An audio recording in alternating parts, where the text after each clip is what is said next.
Hello friends, welcome back to my channel favourite study exam platform. आज की video important होने वाली है। जो हम क्वेश्चंस कर रहे थे चाइल्ड डेवलपमेंट मतलब कि बाल मनोविज्ञान के प्रीवियस ईयर के क्वेश्चन, उसके हम लोगों ने 15 क्वेश्चंस देख लिए थे। अब हम 15 क्वेश्चन को और देखेंगे। तो ये सेशन उन सभी होने वाला है जो भी सीटेट की तैयारी कर रहे हैं। तो सीटेट का एग्ज़ाम होने ही वाला है फ्रेंड्स, काफ़ी इंपॉर्टेंट होने वाला है सेशन।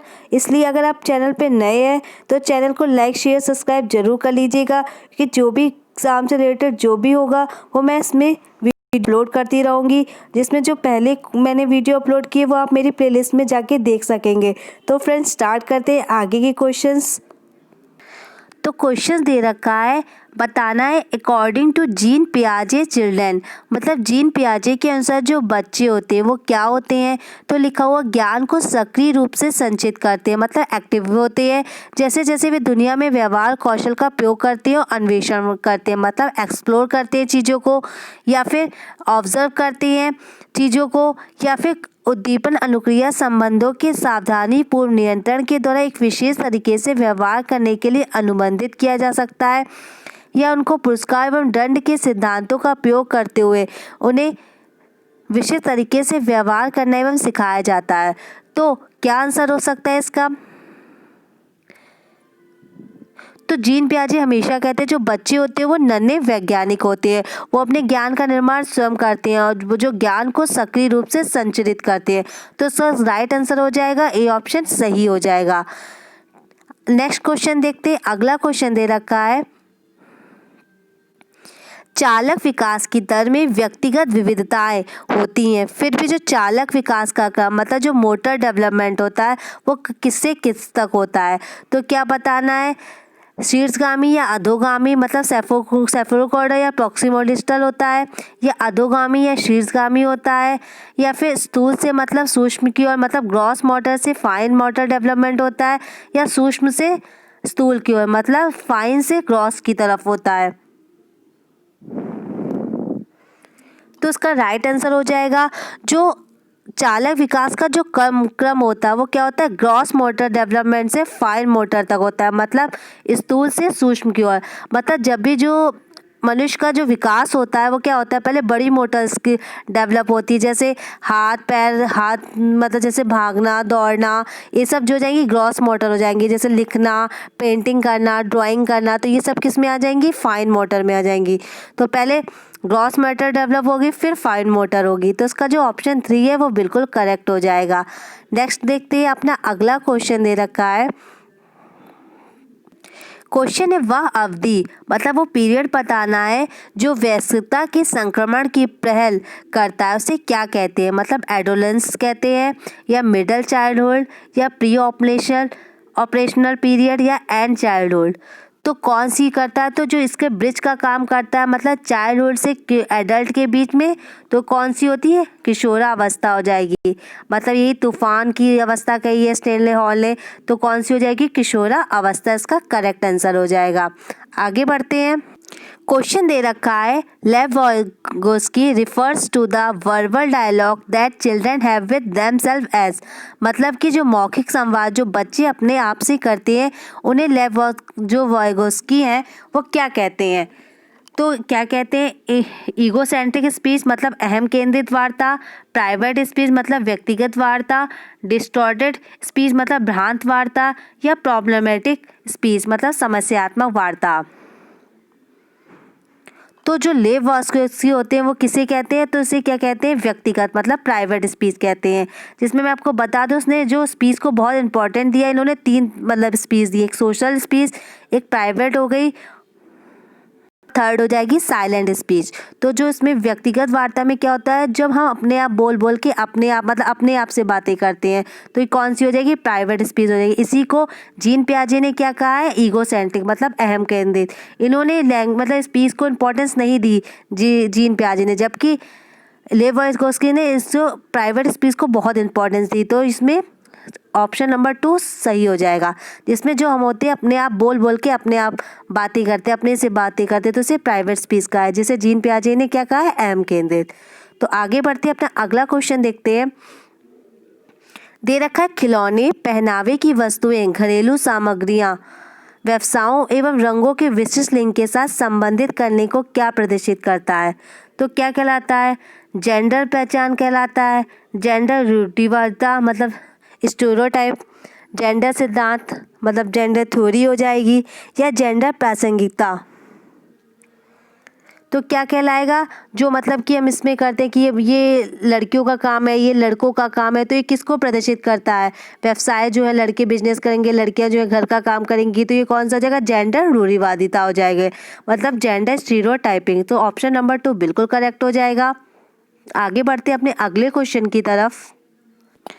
क्वेश्चन दे रखा है, एक प्रारंभिक कक्षा कक्ष में एक बच्ची अपने साथ जो अनुभव लाती है, मतलब in an elementary classroom it is important to the experience that a child brings with her.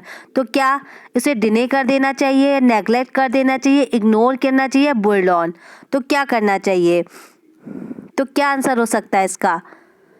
तो इसका राइट आंसर जो है उन्हें शामिल कर उनका संचय करना चाहिए, मतलब बच्चों की आदतें, नीड उनको समझना चाहिए, फिर उनके तो मतलब जो बच्चे लाते हैं, मतलब क्या हम कह सकते हैं कि उनकी पुरानी नॉलेज से हम उस पर आगे जो नींव भरते हैं, नींव के ऊपर ही हम आगे अपना बिल्डिंग बनाते हैं, तो वही है बच्चों की जो प्रीवियस नॉलेज होगी उसी से हम आगे उनको नॉलेज देते रहेंगे।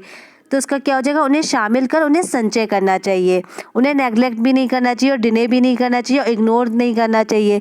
आगे बढ़ते हैं अपने नेक्स्ट क्वेश्चन की तरफ। ए टीचर शुड मतलब एक शिक्षक को चाहिए कि वह विद्यार्थियों के बीच तुलना को अधिकतम करे। ये तो बिल्कुल है, कंपैरिजन तो बिल्कुल ही नहीं, ये तो बिल्कुल इनकरेक्ट हो जाएगा। वह विशेष संस्कृतियों समुदाय के बच्चों को बढ़ावा दे, ये भी गलत हो जाएगा।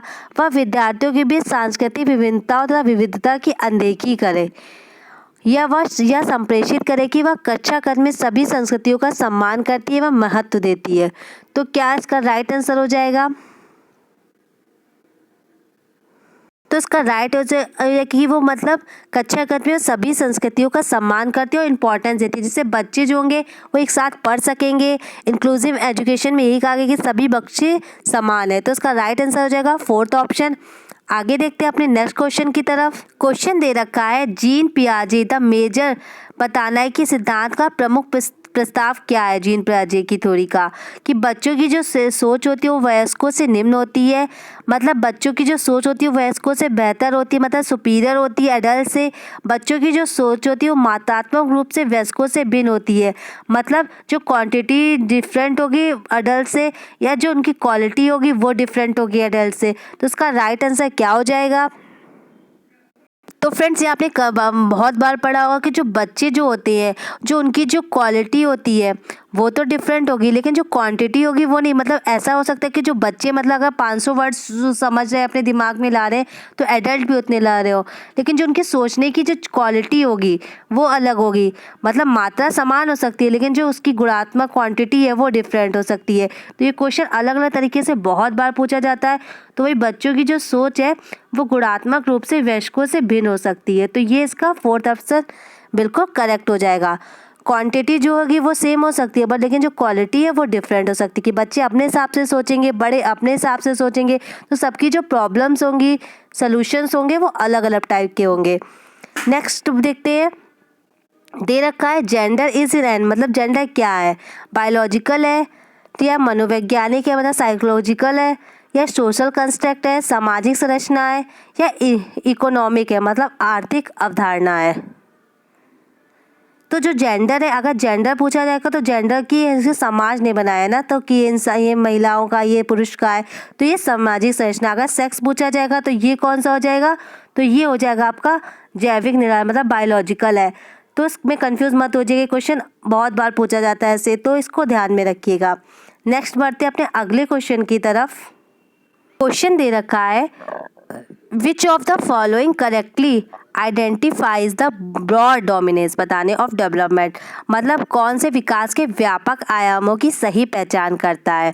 मतलब वही physical, cognitive, social and emotional, या दूसरा इमोशनल है, या तीसरा फिजिकल पर्सनैलिटी, ठीक है, या फिर सोशल फिजिकल पर्सनैलिटी सेल्फ। तो इसका राइट आंसर क्या हो जाएगा?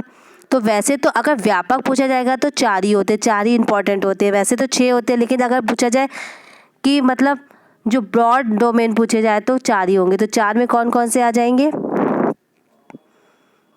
आंसर कीजिए।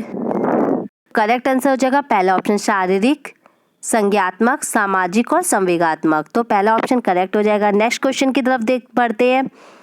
आगे अपन क्वेश्चन दे रखा है, which of the following statements regarding children and their learning is correct. मतलब हमें बताना है कि बच्चों और उनके अधिगम के संदर्भ में कौन सा कथन सही है।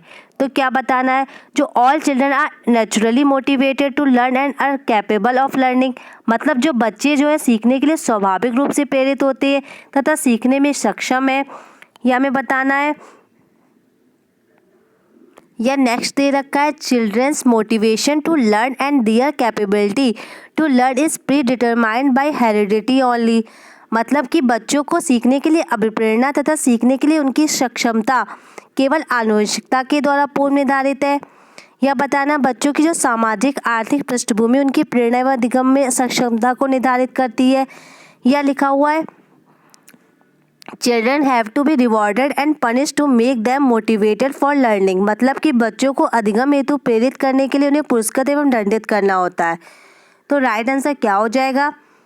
मतलब ये तो कोई सही आंसर नहीं बनता कि उन्हें रिवॉर्ड दिया जाए और उन्हें पुरस्कृत और दंडित करने से बच्चों को अधिगम के लिए प्रेरित किया जाएगा। तो उसका करेक्ट आंसर क्या हो जाएगा?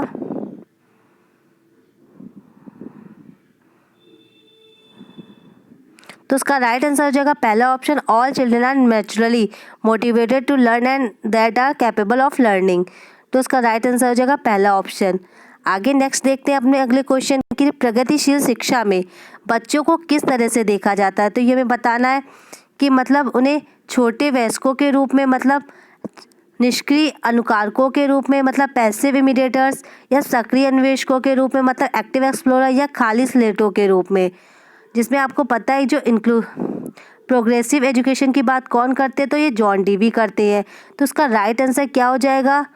जो प्रगतिशील में बच्चों को किस तरह देखा जाता है, तो सक्रिय अन्वेषकों के रूप में। मतलब जो बच्चे होते हैं वो एक्टिव खुद ही एक्सप्लोर करते हैं। यही पियाजे ने भी कहा था कि जो बच्चे होते हैं वो ज्ञान का निर्माण स्वयं करते हैं और बच्चे नन्हे वैज्ञानिक होते हैं। और जबकि खाली स्लेटों के रूप में किसने कहा है? जॉन लॉक ने कहा है, याद रखिएगा। और प्रोग्रेसिव एजुकेशन की बात कौन करते हैं? John Dewey.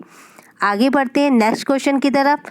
लेव वाइगोस्की के अनुसार जो अधिगम, तो अधिगम क्या है बताना है अकॉर्डिंग टू लेव वाइगोस्की।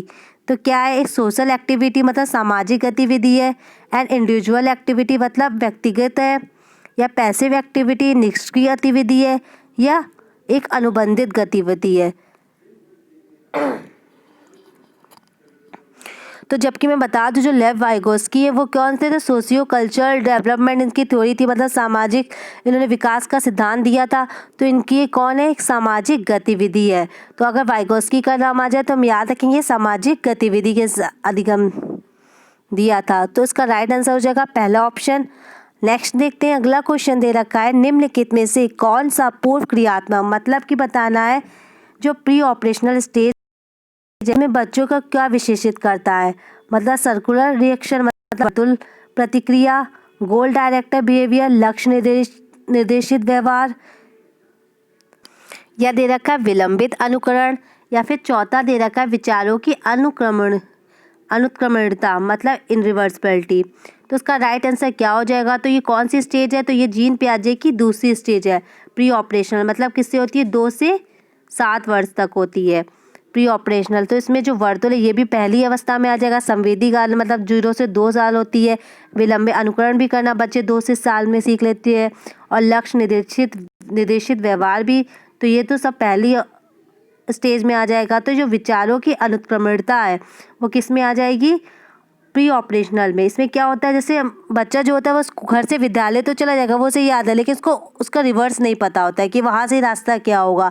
मतलब वो किसी चीज़ तक पहुँच तो जाएगा लेकिन वापस कैसे आना है तो वो उसे नहीं पता होगा। तो इसका राइट आंसर हो जाएगा फोर्थ ऑप्शन। नेक्स्ट बढ़ते हैं। तो फ्रेंड्स ये हो गए 50 क्वेश्चंस मैंने कंप्लीट करा दिए। 50 मैंने पहले सेशन में करा ली थी, उसके लिए आप मेरी प्लेलिस्ट में जाके देख सकेंगे। अगर वीडियो पसंद आया तो फिर लाइक शेयर सब्सक्राइब जरूर करिएगा, ये काफ़ी हेल्प करते हैं। जैसे कि आपको पता ही कि सीटेट जो होता है वो प्रीवियस क्वेश्चंस को ही बार बार रिपीट करता है, मोस्टली क्वेश्चन वहीं से आते हैं। तो फ्रेंड्स ये आपके लिए बहुत इंपॉर्टेंट होने वाले हैं। तो फ्रेंड्स वीडियो को लाइक शेयर सब्सक्राइब जरूर करिएगा। Thank you for watching. Thank you friends.